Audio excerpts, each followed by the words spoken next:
All right, all right, all right. Welcome to Agents Influence Podcast, Conversations with who? Cass, me, and today I have my boy Andy Mathisen on from GloveBox, the app of, I don't even want to say, it's the app of the industry. It's not even the app of independent insurance agents because State Farm could probably use it.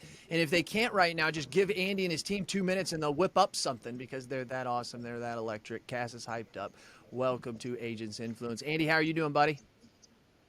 I'm good. I'm pumped to do this because I've heard so many episodes. You and I have talked a lot off air, but it's good to do this It formally on is, and air. I'm So glad let's do everybody's it. going to get to know you and your business and your life. And as the loyal listeners know, we're going to talk about GloveBox because they're just that hot. But we got a lot of other things that are going to teach you, and we're going to talk about. Andy and I decided to put on a little show, so that's what we're going to do. We don't know what we're going to do yet, but that sometimes makes the best shows. No, I'm joking. I'm Yeah, here that's for it. right. We're here Yeah, for the party. give We're it a here try. for the party. Hey, and any of you that keep in mind, you probably heard it at the beginning of the podcast. Don't forget not to do it. Brain share. You need to think about it. Brain share. It's very, very important. Also, you can check us out at Pod Squad. Pod Squad. You're like, Cass, what is that? We Got Your Podcast is no more. It's been rebranded. It got bought by Spotify last week, and they named it Pod Squad. The Spotify part wasn't true, everybody. But we named it Pod Squad. So you can look up Pod Squad.fm, and that's where you're going to find out We Got Your Podcast, to where we will help you if you have a niche or if you want to create a niche, you want to do a podcast. We're doing over 23 podcasts now that we are helping put out there in the insurance industry. I really need to start. I'm going to take a play out of Better Agency's book, Andy, and the fact that I want to figure out, I want to start talking to agents and how many agents have sold in a huge account or an account due to their podcast. Because I'm just the three that I know are over $700,000 combined. If I add the three of producers who've said, dude, I've been trying to get into this account forever. And that would be cool because Better Agency is trying to help people write $1 billion. They want to help one. I I saw thought that. that was a great goal, right? That's high Correct. five to William Shaw and Nicholas and Preston and McBilly and all them dudes and dudettes. Love those guys. They're doing And it well. dudettes. Yeah. So, anyways, but no, dude, so, anyways, check us out there, podsquad.fm, podsquad.fm. Andy, buddy, thank you. Welcome to the podcast, dude. I'm glad you could join us. Yeah, man. It's good to chop it up with you. Like-minded personalities, like-minded energy. We're doing a lot, and we want to do it alongside you because you have been a really big influence on this industry, and so I appreciate everything you do. Yeah, Cheers to thank you. you, man. Thank you. This is just a passion. It's not a job. Everybody knows that whenever you love it as much as you do. And that passion is true with you as well. And I'm not just trying to connect that over to GloveBox, but it's I think you guys really know what you have, and I'm gonna help the loyal listeners see it a little bit more focused as well as we go. But the number one thing that they want to know up front, which we probably know, iPhone or Droid. Man, iPhone. I had one Android in my life. In 2008. It was the HTC Dream. I don't know Oh if you my remember that one. gosh. It slid up, and you had a little touch screen. But guys, I would always like look at people with iPhones, and I'm like, why do they seem cooler than me? They just Yeah. do. And so I don't know. You probably hate this. I know you're an Android guy. No, that's okay. Sorry, I'm so It's sorry. okay. But they're sleek, they're simple, they're easy to use, and not to say that Androids aren't, but for whatever reason, iPhone's done a great job on their marketing, and they're killing it there. And I'm a marketing guy, so I'm just I pay attention to that all day, every day. And then I don't like the green bubble, chat bubble, so had to throw that in for you. And you throw something out there that I think is really interesting, and it's been 3 or 4 years since I actually looked at it, but you said the marketing of Apple, and their marketing was legendary, and I think a lot of people forget it, that they tried to create, if you remember, loyal listeners, even from as the last 5, 10, 15 years, but they really started this in the 80s, was us versus us and them, right? The geek versus the Yeah, cool person, right? yeah. They did this in the 80s where it was trying to say, like, well, if you're that means you're not with us, and like we're kind of the cool way of doing it. And it was something that I don't think that really society realized that they were encountering until after it was over. And it was like, oh, so that dumbass over there, that was the PC. Oh, okay, because now I have a PC and I realize, you Yeah, know what I yeah, mean? That was genius marketing. exactly. That was super genius Well, marketing. and then it kind of evolved with how Steve Jobs did his releasing of the new iPhones and what their new products would be, and they're just really they're really savvy about how they get people interested and kind of, hey, it's coming soon, it's coming soon. We've actually kind of followed that same approach over here at our company. Yeah, you guys have. You have. And thank God iPhones make a great thing, and Androids, because your livelihood depends on it, which is awesome. But your livelihood didn't start there. You started somewhere else. It was the passion that brought you to the old GB. We'll get to that just in a minute. Do you love to win or do you hate to lose? Yeah, the question I love to hear every episode, man. Super competitive, love to win, can't deny it. Talk sports, sales, marketing, lead generation, betting, gambling. You can't get enough of the taste of victory, and so that's important to me. I can typically get over a loss pretty quickly unless it's my Jayhawks or my Broncos. Other than that, we're going to be okay. Yeah, I know you just did that face at me because I know you're a Wildcat. I don't know your football team. You just have the number. It's K. It's UK, not KU. It's okay. Why does that? People always mess that up. It's not that hard. It's not that hard. And KU's better, so let's just get that out there. I'm telling you, I'm a winner, right? And it goes back to a KU. I'm a person that loves UK, but I respect KU and will vote and will root for them if my guys aren't in it because I like winners. I like winners. Everybody hates the Patriots. I actually like the Patriots. I really don't care about the Patriots until the Super Bowl, but I always want to win because I want to see their dynasty get bigger. You know what I mean? Well, and it's a model, right? And if you're not following the model of victory, then what are you doing? Now. I mean, you don't have to reinvent the wheel. So, anyways, yeah, I love to win, man. That's right. That's right. Skill or luck? What got you to where you are today? Oh gosh, that's the question, man. That's a tough one. I'd say I have some skill, but luck is definitely certainly my biggest thing. Is you're in the right situation at the right time. So just I gotta attribute it to that. Wow. I agree. Reading any good books lately? I don't read as much as I should, but the last book I read was The Promised Land by Barack Obama, which I'm very interested. He's a human that very, very passionate about what he does in any kind of whatever he's speaking about at the moment. But I'm very interested in the way he handles himself, his persona. Politics aside, I think he's a good person. So I was interested in that book. That was very, very interesting in his history. Yeah. I don't use the word hate with anybody, so I would never him, but I severely disliked him in 2008. By the time he left office, I liked him. I really did. It's just interesting how it shifts that right. quick. Yeah, I mean, it was 8 years, but I'm also I'm a hard Republican, right? But to me, at the end of the day, it's all about America. I can think what I want because I'm Republican up front, but if I'm going to be honest and look at the last 8 years, you can't be like, oh my gosh, So I'm about America. That's all I really care about. Tough guy to hate. Yeah. That's a good. That's the one that he wrote in the 90s. The Dreams of My Father, and that was a book that was interesting. I was talking with somebody just the other day. Sorry, we're off on rants already, but this is a good one actually. I don't know if I've ever talked about this, but like you can say that it's not who you know. Right? Or it's not what you know, it's who you know. We've heard this before, correct? Right. Oh, of course, yeah. I think that Barack Obama, when he was in office, proved that there's another level. It's not what you know, and it's not who you know, it's how well you know him. Why do I say that? Because Barack Obama had a half-brother who's Kenyan, who was forced to go back to Kenya, whatever it was, extradited or whatever the term is for what his legal proceeding was. And Barack could have stopped it. I mean, he's president of the United States. I mean, it's just like it's a thing. Here's the deal. He knew Barack, but he didn't know him well. If that would have been Barack's daughter, if that would have been Barack's grandma, or somebody he knew or his best friend, that dude wasn't getting extradited.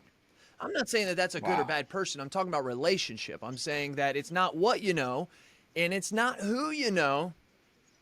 His brother was the president. It was how well you know him. And I think when we think That might about be the that quote of the in day. when we think about that in business, sometimes we think to ourselves, well, because I know them or I know that, that means I'm going to be able to do it. And it's like, well, no, there's somebody else out there who knows it more, who knows it better. Or do you know it enough as to what you think you do that you should be involved in the process where you are, right? There's a lot there. Yeah. Shit, that's a Sorry about whole that. Yeah, series yeah, right yeah, there. yeah, yeah. I always think of that. Like I said, Brock is inspirational to me. I've played cards with him. I've eaten dinner with him. I've been to his Wow. office. No, there's no doubt about that. Now, let me uncover the truth to that. Okay, we were at the Illini Country Club, and there were two tables of like 10 playing Texas Hold'em, and he was at the other table. So he was within Ah, 20 feet of me, but still, no one else can anybody say else that. done that? None of these listeners, none of our loyal listeners That's can say that exactly what right I'm now. talking So, about, Andy, right now. So, anyways, but yeah, no, I went to his office. Last thing about Brock, because I'm telling you, I like the guy a lot. Yeah, I go into his office, and on his desk in D.C., his Senate, when he was a senator, he has about 20 books on his desk all around the outside, and they're opened up. Some of them are opened up more than the other. You can tell he's literally reading all of them. It's like really crazy. wow, So, incredible. then the last thing, right next to his desk is a pair of black boxing gloves, and they have a glass case around them, and then the picture of Muhammad Ali standing, and he's going like that over the top. Those are the gloves that he was wearing, which are right. Super Oh, dude, it was cool. so cool. It was so cool. Oh, it was so Jeez. cool. All right. Well, yeah, that was quite a little tangent there, but that was impressive. Sorry I love about it. that, Andy. Take us back to high school. Take us back to college, and bring us forward to where you are today. How you got where you are.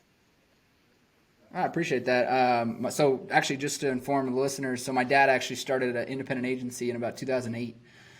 He was with a captive agency called Country Companies at the time, right prior to starting his independent agency. And so I would always kind of watch him grow a book of business, be curious about the insurance industry. And as we can all admit, this is not a sexy industry, and we're trying to make it sexy, bring it into modern days. But basic premise here is that I was not interested in insurance in the teenage years and in college years. And my dad was always just like, you're going to be an insurance agent. Watch, you're going to be in the industry. Watch. And I was like, no, I'm not. No, I'm not. Stiff arm. Graduated college. Again, just kind of had a sense of what the industry was all about, how you can grow a book of business, residual income, passive income, and all that, which is, of course, why you get in the industry. And right after college, I went to a startup company and worked for a gentleman by the name of Scott McNeely. The name might ring a bell. No. He's actually the former CEO of Sun Microsystems. Okay. And so I was his assistant for that company. It was his startup company here in Denver.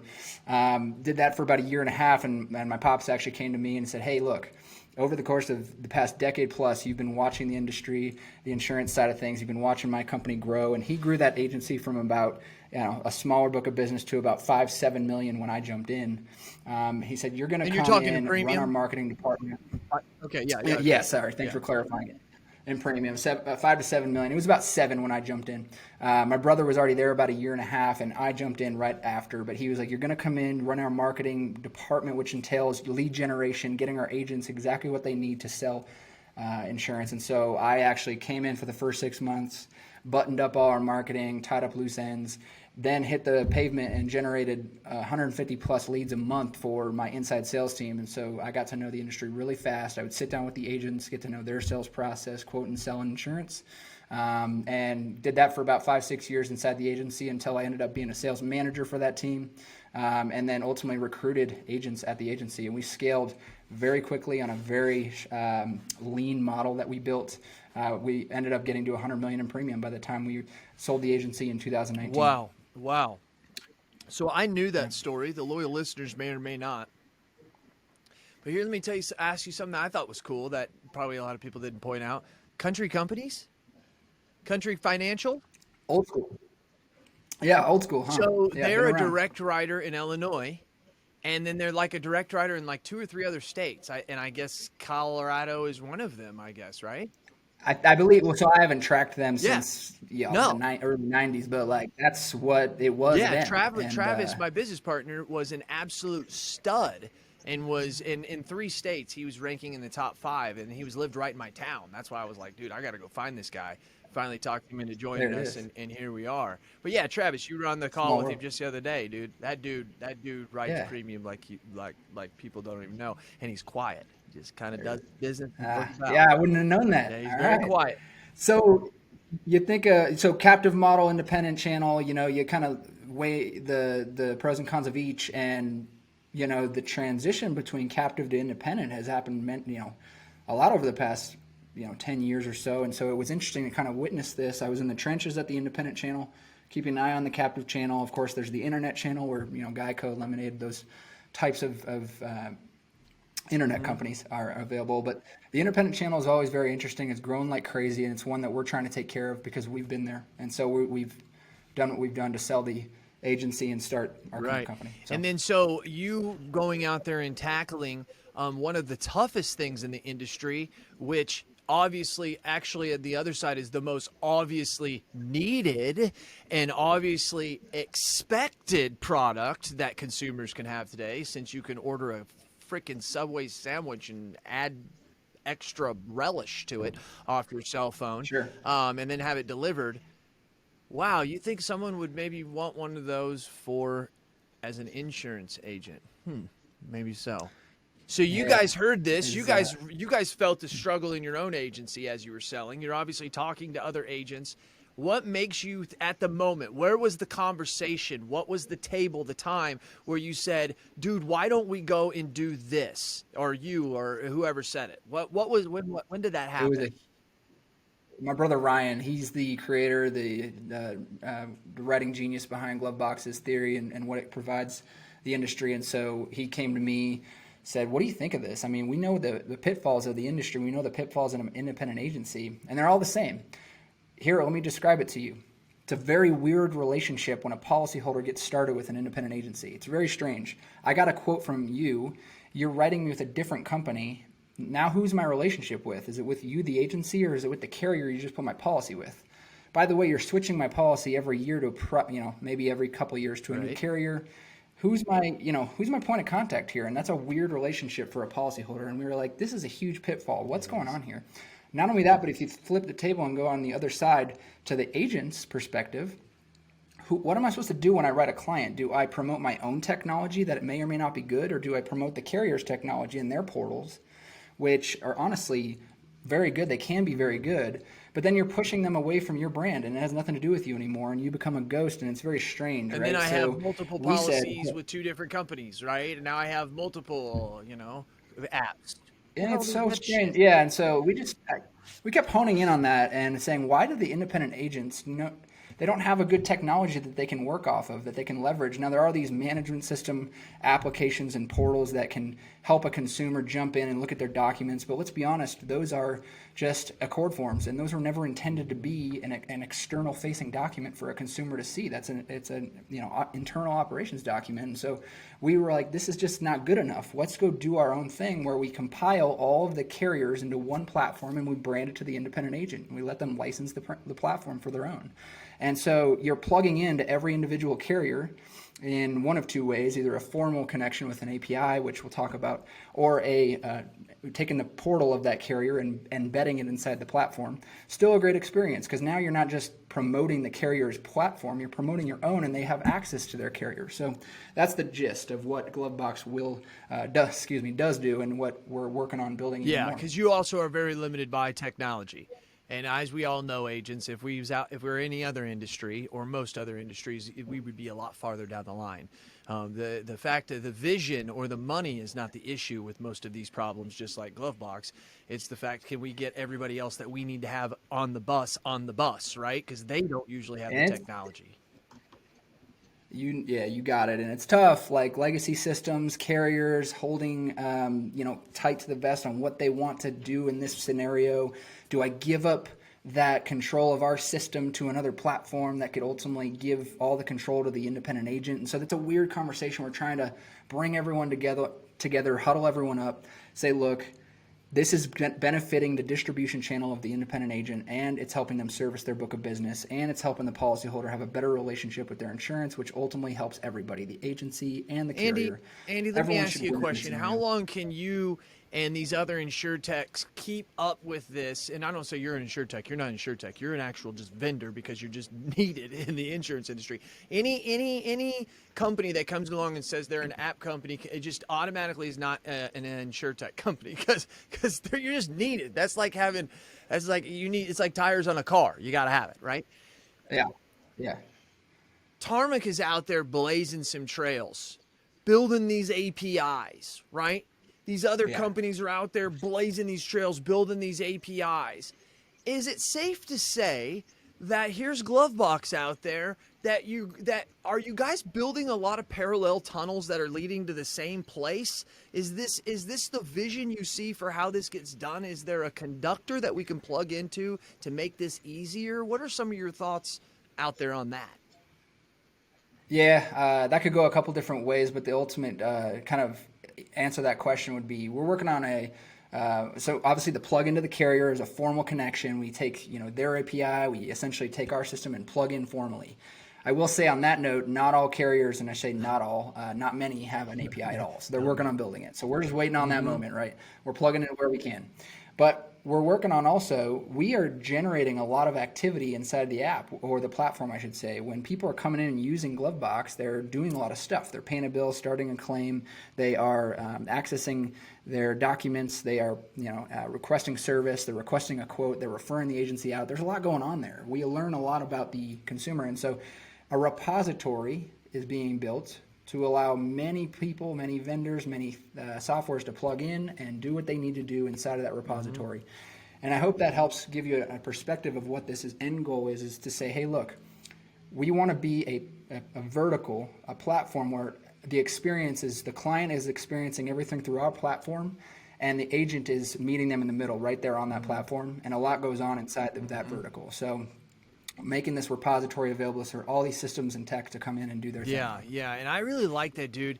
And I mean, I really do. And for everybody who's out there, if you live in 12 states, you know who Erie Insurance is. And like, they are the most dynamic, data-driven company out there. They are huge into that. But they also really, really believe in the independent insurance agent, and like, they're not on raters and stuff. This is just a philosophy they have.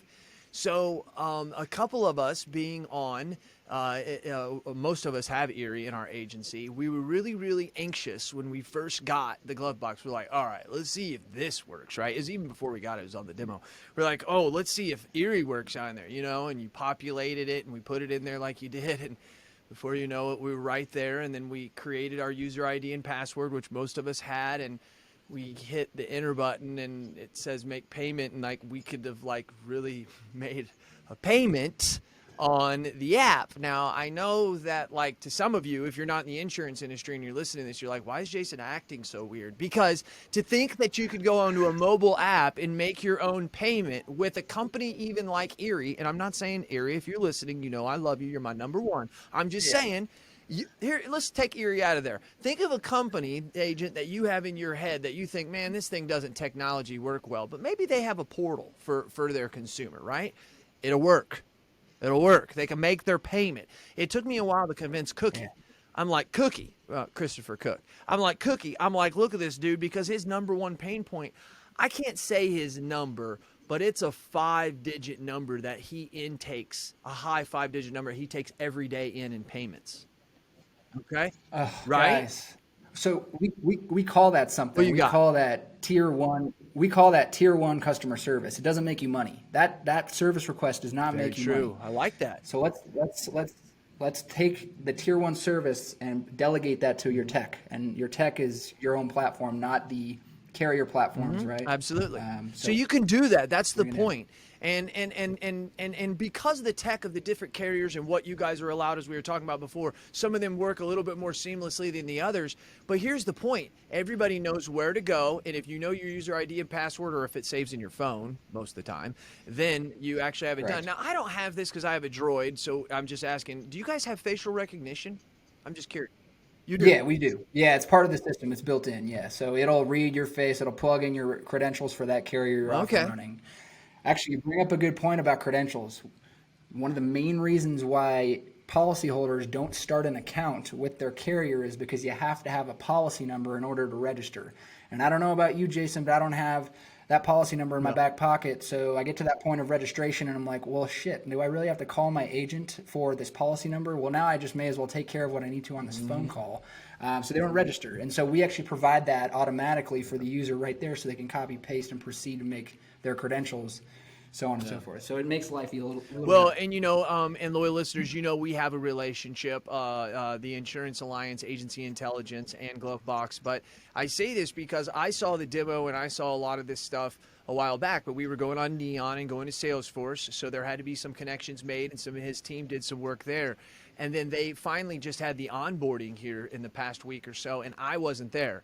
But it was amazing when I did come back, Andy. Like, I always get the notes, right? Sarah's always like, hey, Jason, these are a couple of things. But it was, hey, these are things we need to change on the website. But did you know that it can do this? Like, Jason, you never mentioned that it actually did this. And then I had other people, and I'm like, wow, this was in the Teams chat. And I'm thinking to myself, I'm like, wow, like, they like really enjoyed this. I mean, Andy must have made this like really exciting because when the team knows they're getting ready to get on a vendor call or something that Jason especially put them on, they're like, oh my God, but they know they need to know it. But they were really, really amazed at some of the stuff that the damn thing can do. And one of the guys even said it just looks good. Yeah, it's all about. So that dates goes back to what we were saying about the iPhone and the sleek and the style and the marketing behind it, and so that's part of it too. There's nothing worse than jumping into an app or a platform in general that's just not good. And so yeah, this is it's also great because it lives on your website, so you can use it there. So for people that like are used to going to your website, That's something you guys don't talk about a lot. Explain that to explain it to the loyal listeners what that means. Like your app is on your computer. Do that. So we roll out on behalf of an agency, which means we're essentially grabbing your client list, we're putting it into our system, and we're rolling out for you as an agency. So you guys, although you do want to promote it yourselves, let us do our campaign and invite the user to get started. When they get started, they're sent to what's called a web app. A web app means we're opening up a web browser on their device. They could be on an iPhone, an Android, they could be on an iPad, a desktop.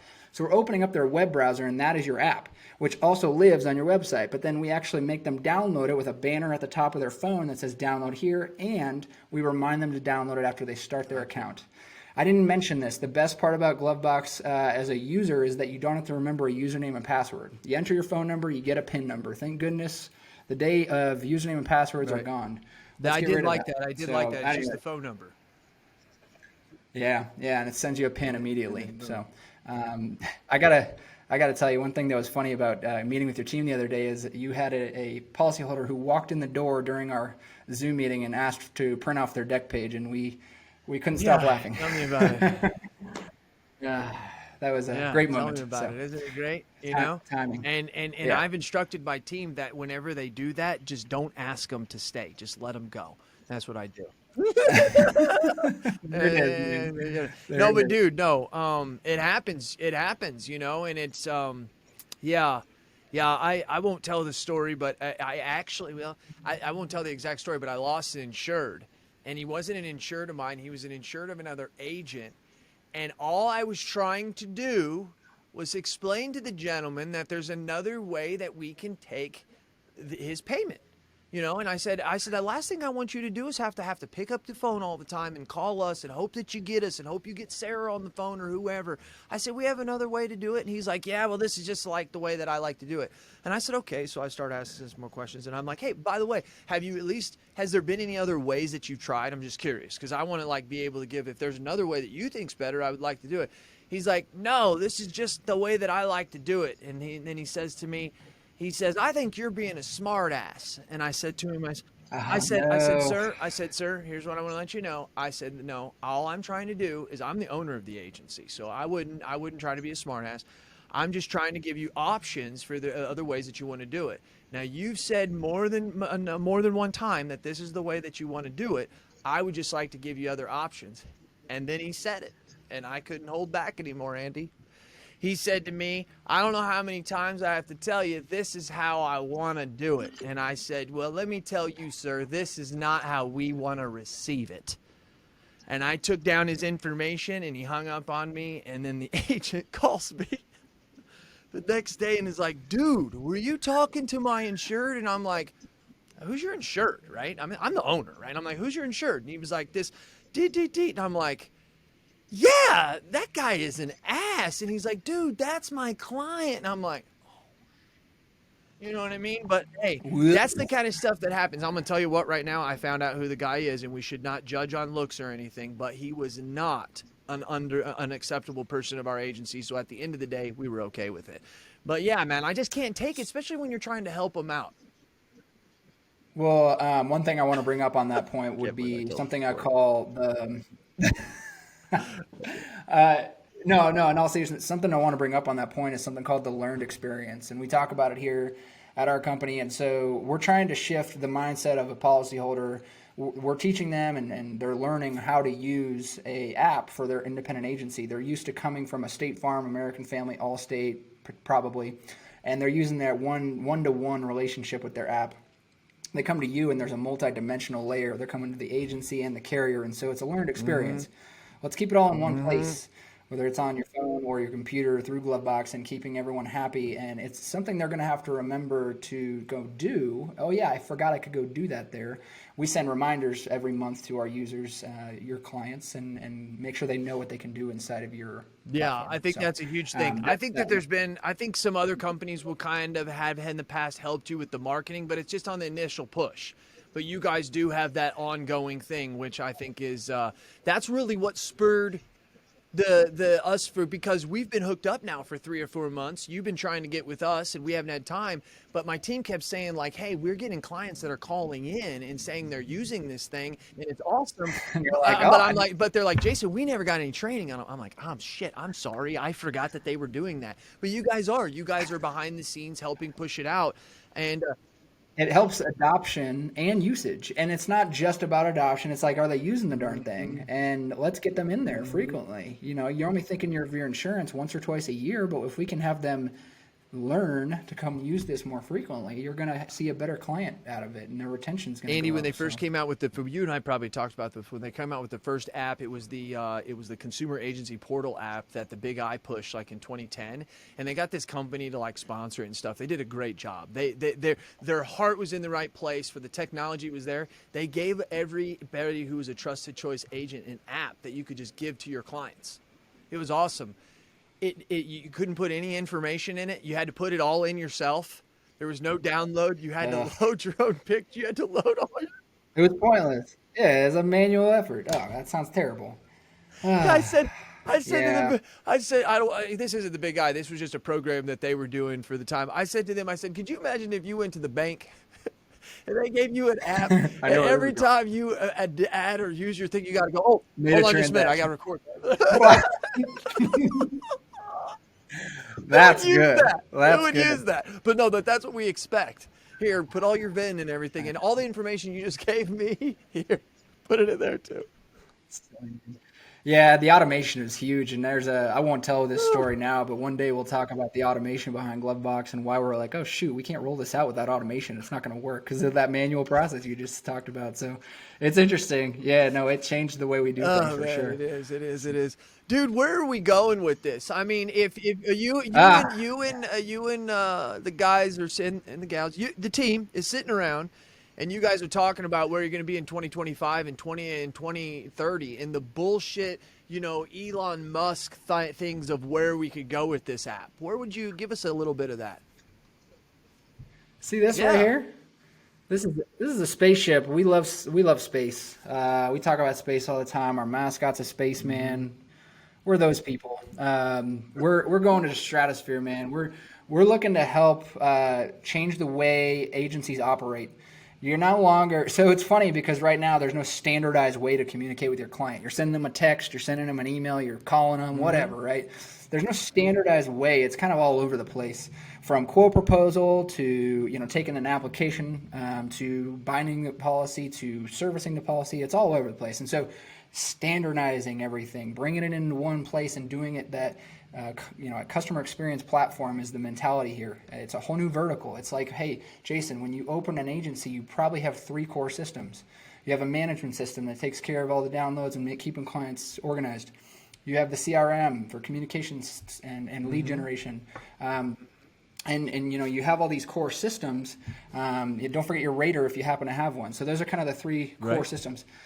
Think of this system as that client experience platform where everything is being engaged on. So from a prospect to a current client and the process in between. So that is the long and short of kind of how this is all going to break out over the next 6 months, 12 months, so on and so forth. I like that. And we've got to have that connection between, I think you and I talked this a little bit before, before is that, oh, Jason, come on. Jason, you just had it in your head. You and Andy were talking about this with where they're going. Can't remember.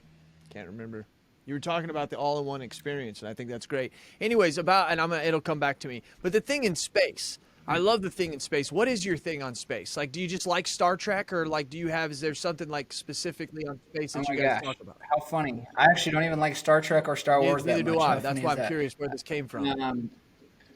NASA gets me all excited. SpaceX is the new thing, of course. So I do love what they're doing every day, launching rockets.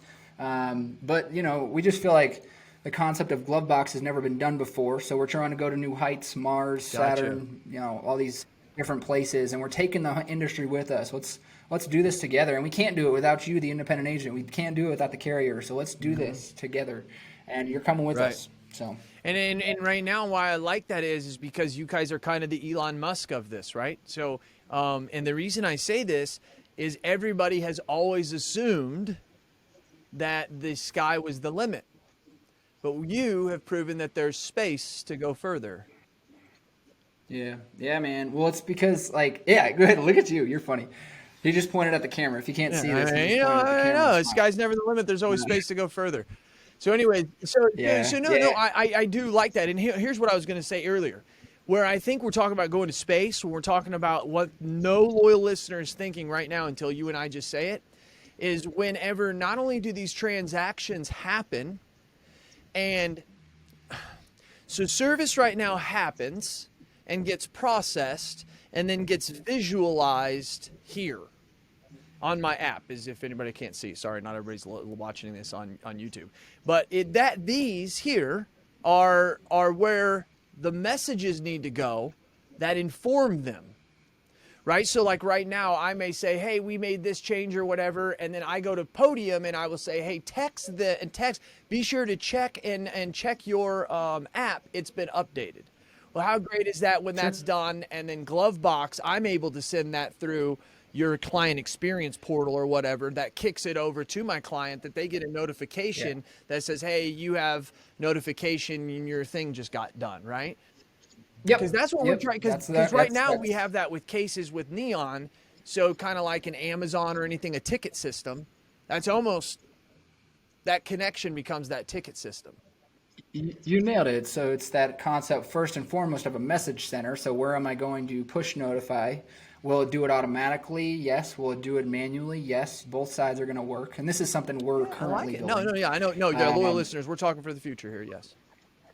Yeah, and then this repository where third-party vendor systems softwares are going to come in and do their thing and push their information that was put in by you, the agent. So both directions, in and out. So, yeah. That could be huge. You're painting a good picture here. So that's you could, and also like on downloads come in on codes. You can match those codes to trigger messages that would go over. So maybe I don't even realize it. I just know that the download came in last night for your auto and home, but boom, you found out before I did because it immediately hit your GloveBox app and said, hey, your renewals popped up. They're in your system, right? Dude. Yep, well thought out. That's exactly right. And we didn't even go this route, but I'll just kind of leave it there. The digital marketplace opportunity for saying, hey, we know you have a pet. Why don't you buy pet insurance right here inside of my digital storefront? And so it's going to live. Your digital storefront is right here on your phone, and so that's your agency's digital storefront, and they can purchase insurance right there, quote to bind. We're talking short-term rental, cyber, drone, pet insurance, eventually home and auto, and so that's going to be a cool cross-sell, upsell opportunity for the agent. And you didn't have to do anything. Didn't even have to do anything. Didn't even have to. That's good stuff, Just man. get them in the door. Man, I Just got to get tell 'em in you the what, door. Andy, I Yeah. thought this would be boring as shit, but this has actually been pretty good. How dare you? How dare you? Send back that bottle of whiskey I sent you. Woo! I love life, man. It's too fun to be serious. Man, Andy, seriously, dude, I actually think we talked about GloveBox and apps way more than I wanted to, and it was actually really interesting. That's I fair. mean, I'm serious. We Cool. actually made it pretty interesting. Yeah. We won't be getting any eggs at us, thrown at us. But no, I'm serious, dude. I like where you guys are going. What's amazing is you know, we didn't have anything in 2010, 2011, didn't have anything in this industry. And then we got a couple options that were really dynamic. And I just have to say that a lot of those options, some of them went out of business, and some of them are still here. I just think that there's always a 1.0, right? And a 2.0 and a 3.0. And you can make the best 2.0 today, but know that someone's working on that 3.0. So some of your development needs to be R&D, right? It needs to be research and development. Yeah. And I think sometimes businesses fall, insurance companies fall, as vendors do. And I think right now, I mean, you don't really have a ton of competition in this industry, and you would think that there would be a million mobile app companies. You really, truly would. Isn't it ridiculous? It's so silly. And well, so we know that we say this, we don't really have competition because of the way That's we're right. doing it. We're connecting to I the agree. carriers, and that's never I been agree. done before. Everyone's been tacking onto the management systems, and we're not. We're tacking onto the carriers because that's where the policy's written, that's where the real transaction's made, and that's where the documents and policy documents and data it lives. That's the real stuff. The management system is just the stuff that you compile and you do And some we all manual know work it's to make not sure accurate. it's fit right. So there it is, and that's why we feel like the competition conversation is tough. We don't know how to like. It's just not. there. It's not. So, And you're making a good point there, Andy. Let me pause for a minute. Loyal listeners, I hope what you heard him say was very, very. You heard it, because if you didn't, hit the back up 30-second and then slow me down from 1.75 to 1. Okay, real quick, because what he said was. He said there's two different mindsets. There's one who's going to connect with the carrier, and there's those that are going to connect with the AMS. And to him, and to the industry, one way may be better than the other. That's for you to decide. But let's look at, as he said, some statistics. We know that the accuracy of the data is probably more accurate where? At the company side. Most of you don't even have data, have an AMS, or have accurate data. And that's cool. We all know it. We're all there too, dude. But I'm telling you right now, so think of that mindset of what you're doing. And you also are very limited by the channels or what the company is allowed to access and what the AMS is allowed to access. It's a lot better experience. And so, loyal listeners, I just want you to remember what he said here. So when you're talking to a mobile app company or someone approaches you and says, hey, are you looking at this? This is what you should be asking them. Are you going to connect into my AMS, or are you going to connect directly into the carrier where the customer goes anyways? You can make that's it, And right? I mean, that's what they need to know. right, because there's far more feature capabilities there because we're paying a bill, we're starting a claim, we're grabbing our documents. There's all this stuff they want to do anyways is over Right. there. And then guess what? All in the same place, they can access you, the agent, to request service, request a quote, refer your agency out. All that stuff is in one place. So let's connect to the carriers and get it done right, and make it a stable connection and pull in documents and pull in real policy data. And by the way, the carriers that aren't going to, for lack of a better term, play ball, you as an agent have a choice. I'm going to work with the carriers that do, and I'm going to write business with the ones that do, and watch out for the carriers that are doing it right and the ones that are not. Right. And I'll shout out a couple of cool carriers that are doing it right. Openly and Branch and Clearcover and Lighthouse and some of these regionals and smaller insurtech companies that are doing it right. They're coming up in the world. That's good. I like you to give them a shout out, dude. If they're doing it right, they need to be heard. I'm serious about that, dude. Those guys are good. Caitlin interviewed the CEO of Openly. That was a pretty damn good podcast. I heard it. Yeah, that was really Yeah. good. Yeah, well, that's good, man. I just think that it's funny that we even have to have this conversation about the things that you can do, because number one, apps are used in every other industry. Number two, in our industry, service is killing us and making it, and we're not making the money we should be. But yet here's a simple device that, hey, how do you guys charge? Do you guys charge per agent, per agency? How do you guys charge? I don't need your prices. They can call you for Awesome that. But how do question. they do? Yeah, real quick. It's just the number of personal lines clients that you have at your agency. And we're personal lines today. We're working on commercial. And so we Oh. charge based on the number of personal lines clients that you have. And you can scale with the product, right? Gotcha. So, Okay. See, you can tell I don't handle that in my office. Okay, that's how you guys do it. yeah, Well, super. All right, then. good point. I'm gonna wrap it up. If you have anything else to say? Hey, I do, because you started off our conversation, I forget if it was on air or not, about Oh, delegation and insurance agents. Why did you start a career in insurance? Because you wanted to sell insurance and you wanted to make a good paycheck. You did not start this business to service policies. And I know you love your clients. I love your clients. Everyone's happy. But let's let them do it themselves if they want to. There's a good chance they do. So let them take care of it themselves through a platform, whether it's us or something that you find. correct. So, yeah, you know what's funny? Okay, so it's just no. I'll continue on delegating and trying things out there that you wouldn't think that you would normally try. We tried a product. I didn't want to try the product. It was a technology product as a way to help us do personal lines. I said, I'm not going to use that. It's not going to work. Not going to happen. I hired this new health guy, personal lines guy. He's doing a fantastic job. And I tell him about this product. He's like, dude, let's try it. So we try it. It's just helping him write so much more freaking business. It's ridiculous. And I'm sitting there looking at this thing, and this thing was like $100 a month. And I'm thinking, I didn't do this because $100 a month, but you know what? It didn't suit me. What I learned as an agency owner, I had the wrong person trying to make the decision, which was me, on a job that I was not performing. Little things that you can learn like that. But There it is. yeah. Sorry, I can go off. I just love this industry, man, and you love this industry. So I don't know. Leaders are readers and readers are leaders. You are a leader, so you must be a reader. You told me what you just had read. What was that? Promise. The Promised Promised Land. Land. That's right. Yep. That's a Any other favorite books out And there that you like? no, man, my wife has me in Netflix too much. See where you know where we're going, because you and that boo, you watching that Hulu, spending that time watching that next Amazon kicks. Yeah, you getting your kicks on Netflix, watching your time on Amazon Prime. There it is. I know. I've heard you say that. There What it you is. watching? The Crown. It's interesting, especially with everything else Really? going on. So are It's you pretty like cool. one of the? Is Yeah, that something you didn't think you would like, but you like? 100%. It's not as boring as you think. The history is fairly real, and so it's very cool to watch. And with Prince Philip and the Queen, of course, it's very, very interesting stuff that I didn't know about. I think So I'm going to give this a try. There's too many people that are like me that don't normally watch that stuff who have told me, like, dude, you got to watch The Crown. And so I'm like, all right, dude, I'm going to do this. Yeah, that's good stuff. I'm going to have. and don't get caught on This Is Us, because you're Oh gonna my cry. gosh, dude, There you- dude. there I you- watched the first couple seasons. My wife still watches. I can't do it. It's probably one of the best shows ever. But it's so Epic. good. It's ridiculous. I know. I'll stick to sports.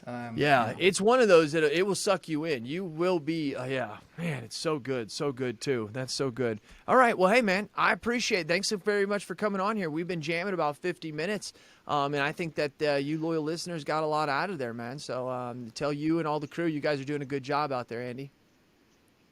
We appreciate you, man. Thanks Yeah, for no everything. problem. And all you loyal listeners, you know I do what I do because I do it for you. Tell me your thoughts and tell me your ideas, and I'm going to tell the world what you have to say. This is Cass.